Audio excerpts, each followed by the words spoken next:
नेहा अपने मायके से कुछ समय बिताकर ससुराल वापस आती है।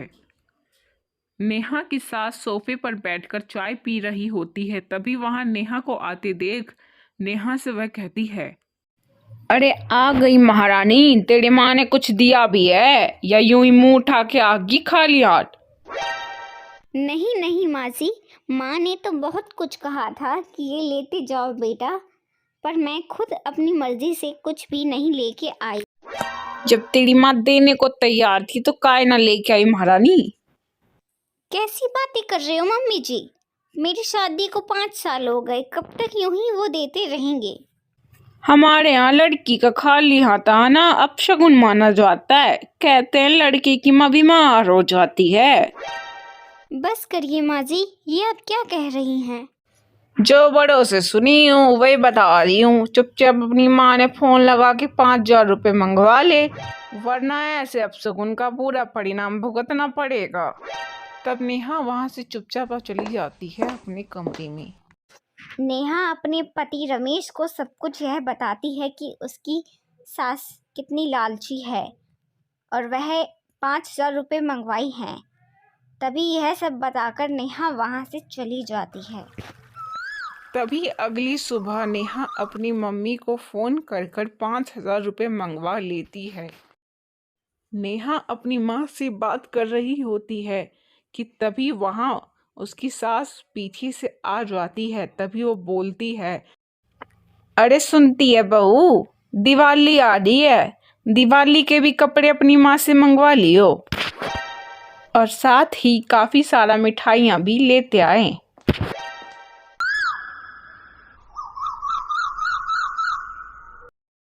अरे बहू, होली आ रही है, अपने भाई को फोन करके बोल दे हम सबके लिए कपड़े भिजवा दे और ढेर सारी पकवान बनवा दे। नेहा बहुत परेशान होकर वहाँ से चली जाती है। तभी वह सोचती है कि क्यों ना माँ जी मेरे साथ जैसा कर रही हैं उनके साथ भी वैसा ही किया जाए, ताकि उन्हें समझ में आ सके कि ये लालच सही नहीं है। नेहा अपनी मम्मी जी के लिए चाय बनाकर लेकर आती है। अरे सुन, कल करवा चौथ है और करवा चौथ पर तो सास बहू दोनों की साड़ी बहू के मायके से आती है। अपनी माँ से कह दे 2,000 रुपये भिजवा दे। माँ जी, ऐसे रोज रोज? अरे हाँ भाई, अब रीति रिवाज है, अब मैं क्या करूं, करना तो पड़ेगा ही। यह बोलकर वह चली जाती है। नेहा वहां से रोते रोते हुए अपने कमरे की ओर चल देती है। रमा आए दिन ऐसे ही बहाने मार मार कर नेहा के माँ बाप से पैसे मंगवाते रहती है। नेहा के मन में एक प्लान जागता है। तभी वह अपने मायके अपनी माँ के पास फोन लगाकर अपनी माँ से बात करती है। मम्मी जी, क्या आपको याद है मेरे भाई का लड़का जय, उसका जन्मदिन आ रहा है? हाँ हाँ हाँ, तब से ही देख रही हूँ, तेरी माँ को बड़ा ही तब से घमंड आ गया है। ओफो माँ जी, वो सब छोड़िए। अब 2 दिन बाद जय का पहला जन्मदिन है और माँ ने मुझे वहाँ बुलाया है। अच्छा, तो फिर हमारे लिए क्या क्या तोहफे आएंगे? हे भगवान! माँ जी, हमारे मायके में प्रथा है कि बच्चे के जन्मदिन पर बुआ उसके लिए सोने का झूला लेकर आती है।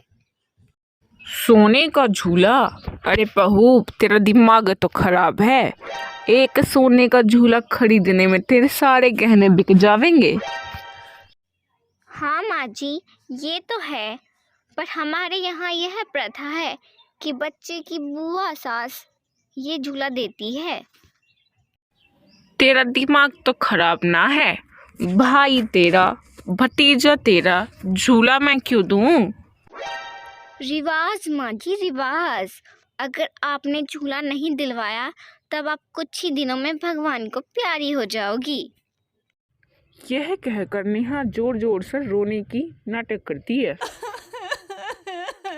क्या तू मुझे भरी जवानी में मरवाना चाहती है?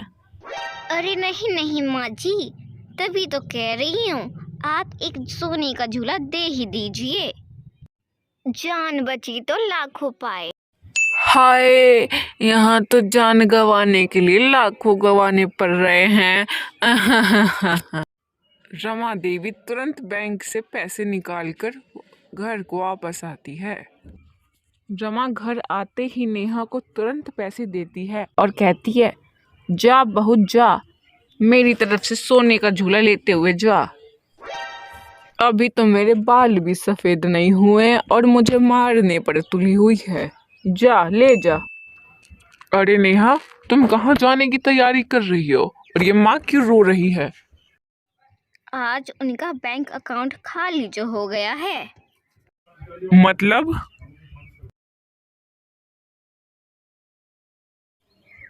धत तेरी की। अरे जाने दो भाई, तुम जानो और वो जाने, तुम दोनों की बातें मुझे समझ में नहीं आती।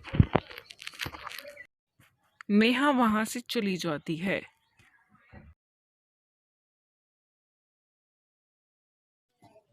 आ गई बेटी, आ बैठ जा, यहाँ पे बैठ जा। माँ, ये देखो मैं जय के लिए सोने का झूला लेके आई हूँ।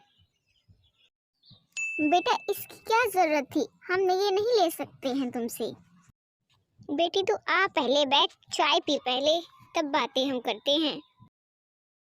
नेहा वहां पहुंचकर अपनी माँ से ढेर सारी बातें करती है कि तभी नेहा का फोन आता है। नेहा बेटी, अब अपने मायके से कुछ मत लाना, तेरी शादी को अब 5 साल हो गए हैं, अब ये सब अच्छा नहीं लगता है। अरे पर माँ जी, अब शगुन। अरे गोली मार इन अपशगुन को, इनके चक्कर में दिवाला निकला जा रहा है मेरा यहाँ तो।